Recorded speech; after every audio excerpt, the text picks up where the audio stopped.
Monophasé ou triphasé? L'alimentation monophasée nécessite un fil unique pour connecter le circuit alors que la triphasée nécessite 3 fils. La tension en monophasé est de 230 V, tandis que la tension triphasée est de 415 V. Les bricoleurs non professionnels doivent par conséquent veiller à acheter un tableau électrique conçu pour être utilisé avec l'alimentation adéquate. Certains diront qu'il est toujours possible d'effectuer des dérivations triphasées, mais il est plus rentable de commander des unités adéquates. Pour tous, retenons qu'il est possible d'acheter un tableau électrique sur mesure, nu ou équipé, avec ou sans coffret de communication. Tout est possible selon le fabricant, Govis, Legrand, General Electric, Schneider Electric, etc. Avant toute chose, il convient néanmoins de choisir l'unité adaptée au bâtiment, en définissant exactitude les besoins réels. Il faut tenir compte de sa superficie et des différents équipements. Quelques conseils avant d'acheter un tableau électrique monophasé. L'achat d'un tableau électrique monophasé requiert quelques conditions préalables. Recenser les besoins réels avant d'acheter un tableau électrique. Il faut connaître le nombre de points lumineux, de prises, de P+T et Ethernet, de radiateurs électriques, d'appareils électriques, électroménagers et autres appareils électriques, de volets roulants, de ventilation, etc. Tenez compte également des besoins en automatisation, tel le matériel suivant: télérupteur, contacteur, horloge programmable, parafoudre, transformateur, etc. Les plans établis doivent évidemment respecter la norme NFC 1500. Le coffret électrique pour l'alimentation triphasée. L'utilisation des arrivées triphasées impose la présence d'un tableau électrique. C'est une protection efficace du matériel, qui permet également une répartition des phases pour revenir à de simples circuits en monophasé. Le type d'arrivée triphasée le plus courant est de 380 volts. Cette tension est véhiculée par 3 phases, un neutre et later. Le type de fiche le plus utilisé pour le transport de ce courant triphasé est de couleur rouge, avec 5 broches distinctes. Combien de rangées dans un coffret électrique? Il existe différents modèles de tableaux électriques offrant des capacités spécifiques. La taille des pièces pour déterminer le nombre de rangées du tableau électrique. Il est possible de se baser sur la taille des pièces ainsi que leur nombre. Pour illustrer, pour un bâtiment résidentiel de 100 mètres carrés est généralement constitué de 3 à 5 pièces, ce qui implique un minimum de 3 rangées. Au-delà de 100 mètres carrés, 4 rangées au minimum sont obligatoires. Respectez la norme NFC 1500 pour une alimentation monophasée. Chaque configuration doit obligatoirement accueillir un interrupteur différentiel de 30 mA de type A, pour les tables de cuisson et les machines à laver. Tout le reste peut être raccordé à un interrupteur de type AC. La norme NFC 1500 définit également l'ampérage à respecter pour une rangée de modules. Pour éviter de vous trouver à l'avenir devant un tableau qui ne peut pas évoluer, où vous ne pourrez pas ajouter de nouveaux modules. C'est pourquoi il est recommandé d'acheter un tableau électrique 20% plus grand que le besoin immédiat. La taille de la rangée détermine celle du tableau électrique. Une rangée possède plusieurs modules, lesquels déterminent la dimension du tableau. Par exemple, un coffret électrique avec 39 modules nécessite 3 rangées de 13 modules, 4 rangées pour 52 modules, etc.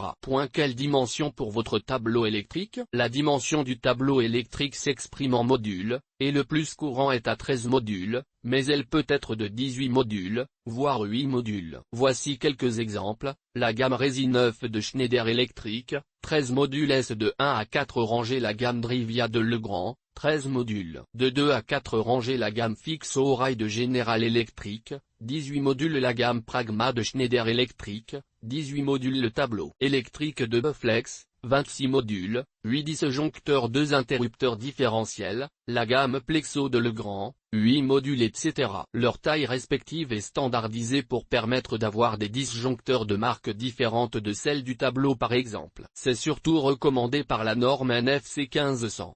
Pour des protections classiques dans un coffret, la largeur est définie. Ainsi, un module correspond à un disjoncteur monophasé, alors que 2 modules correspondent à un interrupteur différentiel 40A. Pour un disjoncteur triphasé, c'est 3 modules. C'est du moins le standard, mais des variations sont possibles, avec parfois des tailles plus petites. Une installation électrique domotique. Si vous prévoyez d'installer des fonctionnalités domotiques, la partie courant fort reste standard avec un tableau électrique 13 modules.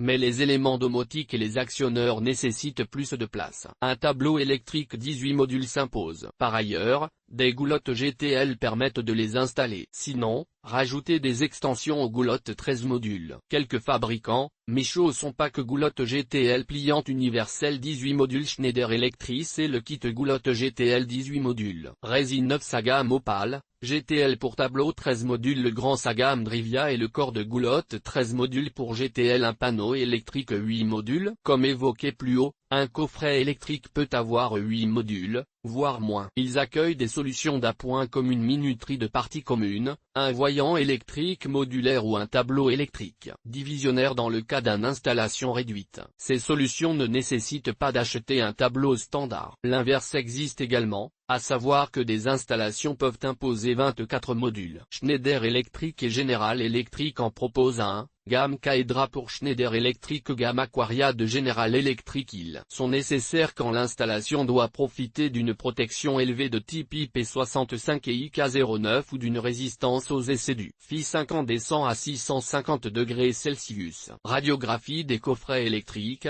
Les protections du tableau électrique. Les protections générales du tableau sont dans tous les cas un différentiel et un disjoncteur. Pour une arrivée triphasée, ceux-ci sont tétrapolaires, 4 pôles moins. L'ordre de câblage est d'abord le différentiel et ensuite le disjoncteur. C'est après les protections générales que vient l'étape de la répartition des phases. Pour les disjoncteurs bipolaires, lesquels vont protéger les différentes prises, leur valeur est le plus souvent de 16 ampères. Il s'agit donc de l'intensité maximale que l'utilisateur peut tirer sur une prise électrique. Besoin de brancher un tableau en parallèle d'un premier? Dans certaines circonstances, il est tout à fait possible d'ajouter une ou plusieurs autres prises triphasées, lesquelles permettraient le branchement d'un autre tableau en parallèle du premier. Ces prises doivent être protégées par un disjoncteur tétrapolaire. En plus ces éventuelles sorties supplémentaires, vous avez la liberté d'ajouter du matériel électrique complémentaire, à l'instar des témoins de tension pour confirmer la présence de courant entre le neutre et chaque phase pour une alimentation triphasée. Un voltmètre pour vérifier la tension. Un commutateur est également envisageable. D'un ampèremètre pour connaître la puissance encore disponible. Le commutateur permettra de connaître la consommation de chaque phase indépendamment des autres. Avec tous ces accessoires, un électricien peut librement multiplier les fonctionnalités d'un tableau électrique. À noter que les modules ont une taille normée pour garantir qu'il y ait le même nombre de protections dans chaque rangée, que le fabricant soit le grand ou Schneider Electric. Les différentes intensités d'un tableau électrique. Les valeurs normalisées pour les tableaux électriques monophasés sont de 16 A ou 32 A et pour les monophasés de 32, 63 ou 125 ampères. Si le besoin est réel, vous devez donc utiliser des fiches spécifiques en remplacement des traditionnelles, pour des intensités plus fortes. Pour connaître la puissance disponible en triphasé, rappelons la formule si utile. Puissance en watts égale U tension en volts X I intensité. En ampères X 1,73. Certaines configurations ou des besoins électriques spécifiques imposent des circuits monophasés de 32 A. Il faut bien sûr prévoir le câblage nécessaire dans le coffret. Méfiez-vous des contrefaçons pour des raisons de sécurité. N'achetez votre panneau électrique qu'auprès d'un grossiste connu,